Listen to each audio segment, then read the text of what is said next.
असलामुअलैकुम सारे वीडियो देखने वाले हाँ जी की हाल है जी दोस्तों अहबाब दा ठीक ठाक हो सेहत तबीयत अच्छी है। तुसी देख रहे हो राशिद ऑफिशियल 096 यूट्यूब चैनल तो सारे दोस्तों की गुजारिश है कि मेरे चैनल को सबसक्राइब भी करना है। वीडियो पूरी जी है जी वॉच करनी है। अगर कोई बंदा अपने पिंड के हवाले नाल मालूमाती वीडियो कि समझदा है कि फलाने मौजू पर वीडियो बनानी चाहिए तो तुसी कमेंट करके ज़रूर मैं जनाब दस सकते हो।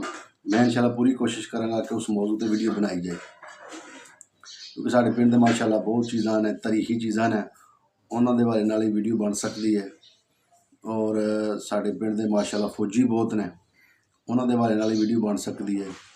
तो उस तो इलावा साढ़े पिंड के तारीखी खूह ने उन्होंने हवाले नाल ही वीडियो बन सकती है। और बाकी जितने मतलब है साड़ी जी सकाफत नाल चीज़ां ने साढ़े पिंड दियां खास करके तुसी उन्होंने हवाले नाल जनाब तुसी कमेंट करके दस सकते हो, अपनी राय दे सकते हो कि फलां चीज़ ते वीडियो बननी चाहिए।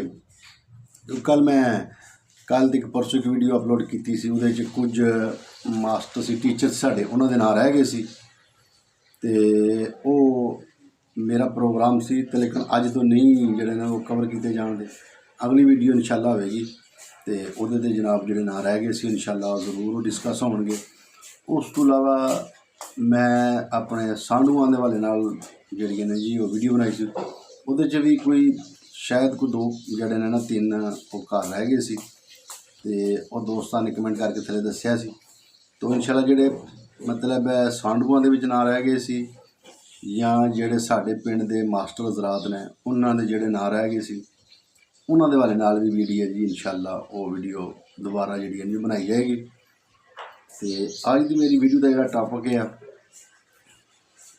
कि साडे पिंड दे विच जिन्ना बजुर्गों ने या दोस्तों दी शादियां जिन्हां दी 4 शादियां हैं 4 शादियां जिन्हां दी होईयां ने उन्होंने वाले नाल वीडियो है जी वो किहड़े खुश नसीब है जिन्हां ने 4 शादियां कीतियां ने सुन्नत नबवी नूं जनाब पूरा कीता तो उन्होंने वाले नाल ही है।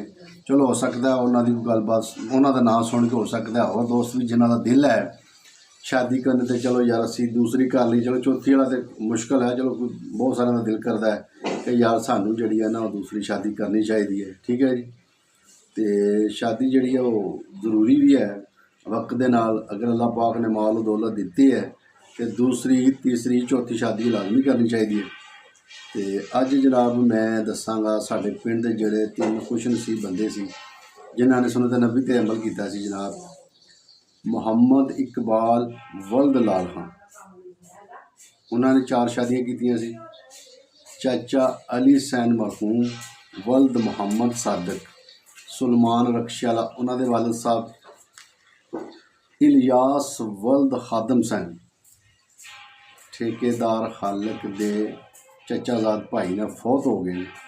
अंसर वाली जी कोठी है चढ़ते वाले पास उन्होंने घर है। ये 3 बंदे सी जिन्होंने जनाब 4 शादियां कीतियां सी। ठीक है जी उस तो बाद साडे पिंड दे विच जिहड़े बंदियां ने रेलवे च मुलाजमत की है वो कितने बंदे सी वो थोड़े जे बंदे ने मैं चलो ना ये भी वीडियो जी है ना वो डिस्कस हो जाए कि साडे पिंड दे विच रेलवे दे विच जिन्हां ने मुलाजमत की है। पहले सी जी चाचा जी मुहम्मद इसाक मरहूम मन्नावर उर्फ गोगी दे वालिद साहब यानी कि डॉक्टर तनवीर दे वालिद साहब।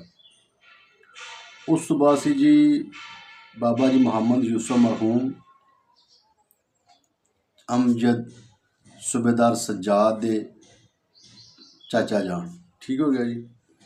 उस तो बाद ने जी बाबा जी मुहम्मद खां इन्हां दे बेटे जफर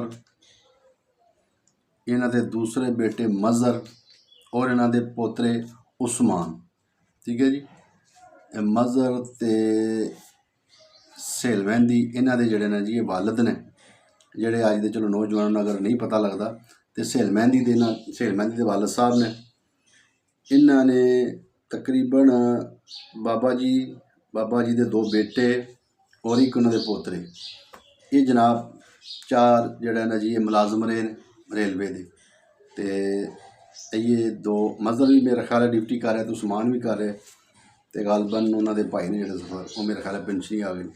ਅੱਛਾ ਜੀ, ਉਸ ਤੋਂ ਬਾਅਦ ਨੇ ਜੀ ਇਸਾਕ ਵਲਦ ਰਮਜ਼ਾਨ ਸੇਲ ਟਰੈਕਟਰ ਵਾਲਾ ਉਹਦੇ ਵਾਲਦ ਸਾਹਿਬ, ਠੀਕ ਹੈ ਜੀ, ਉਹ ਵੀ ਰੇਲਵੇ ਦੇ ਮੁਲਾਜ਼ਮ ਰਹੇ ਨੇ। ਉਸ ਤੋਂ ਬਾਅਦ ਜਨਾਬ ਇਸ਼ਵਾਕ ਵਲਦ ਨੂਰ ਆਲਮ, ਇਹ ਮੁਹੰਮਦ ਅਲਤਾਫ ਉਰਫ ਗੁੱਲਾ ਦੇ ਵੱਡੇ ਭਾਈ ਨੇ ਜੀ। ਉਸ ਤੋਂ ਬਾਅਦ ਉਹਨਾਂ ਦੇ ਚਾਚੂ ਨੇ ਮੁਹੰਮਦ ਆਲਮ ਸ਼ਰੀਫ, ਇਹ ਦੋਵੇਂ ਵੀ ਰੇਲਵੇ 'ਚ ਮੁਲਾਜ਼ਮ ਰਹੇ ਨੇ, ਇਹਨਾਂ ਦੀ ਰਿਹਾਇਸ਼ ਲਾਹੌਰੀ ਹੈ। ਉਸ ਤੋਂ ਬਾਅਦ ਜਨਾਬ ਨਜ਼ਰ ਸੈਨ ਤੇ ਜੰਬਲ ਸੈਨ ਦੇ ਚਾਚਾ, ਉਹਨਾਂ ਨੇ ਵੀ ਜਿਹੜਾ ਨੇ ਜੀ ਉਹ ਮੁਲਾਜ਼ਮਤ ਕੀਤੀ ਹੈ ਰੇਲਵੇ ਦੇ ਵਿੱਚ। ਉਸ ਤੋਂ ਬਾਅਦ ਗੁਲਾਮ ਹੁਸੈਨ, ਇਹਨਾਂ ਨੇ ਵੀ ਰੇਲਵੇ ਦੀ ਜਿਹੜੀ ਮੁਲਾਜ਼ਮਤ ਕੀਤੀ ਹੈ। ਉਸ ਤੋਂ ਬਾਅਦ ਜਨਾਬ ਮੌਲਵੀ ਸ਼ਬੀਰ ਅਹਿਮਦ, ਠੀਕ ਹੈ ਜੀ, ਤੁਸੀਂ ਸਾਰੇ ਜਾਣਦੇ ਜਿਨ੍ਹਾਂ ਕੋਲ ਇਸ ਵੇਲੇ ਨਿਕਾਹ ਦਾ ਰਜਿਸਟਰ ਹੈ।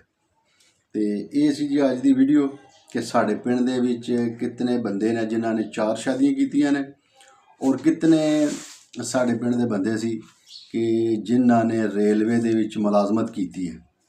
ਤੇ ਇਹ ਕੁਛ ਨਾ ਸੀ ਤੇ ਉਹ ਮੈਂ ਕਿਹਾ ਦੋਸਤਾਂ ਨਾਲ ਸ਼ੇਅਰ ਕਰ ਦਈਏ। ਤੇ ਇਨਸ਼ਾਅੱਲਾ ਤੁਸੀਂ ਕਿਸੇ ਵੀ ਮੌਜੂ 'ਤੇ ਪਿੰਡ ਦੇ ਵਾਲੇ ਨਾਲ, ਵੈਸੇ ਵੀ ਸਕਾਫਤ ਦੇ ਵਾਲੇ ਨਾਲ, ਅਗਰ ਤੁਸੀਂ ਕੋਈ ਵੀ ਵੀਡੀਓ ਬਣਵਾਉਣਾ ਚਾਹੁੰਦੇ ਹੋ, ਤੁਸੀਂ ਸਮਝਦੇ ਹੋ ਕਿ ਇਸ ਮੌਜੂ 'ਤੇ ਵੀਡੀਓ ਬਣਨੀ ਚਾਹੀਦੀ ਹੈ, ਤੇ ਮੈਂ ਜਨਾਬ ਇਨਸ਼ਾਅੱਲਾ ਜ਼ਰੂਰ ਕੋਸ਼ਿਸ਼ ਕਰਾਂਗਾ ਕਿ ਉਸ ਮੌਜੂ 'ਤੇ ਵੀਡੀਓ ਬਣਾਈ ਜਾਏ। ਤੇ ਵੀਡੀਓ ਦੇਖਣ ਦਾ ਬਹੁਤ ਸ਼ੁਕਰੀਆ ਜੀ।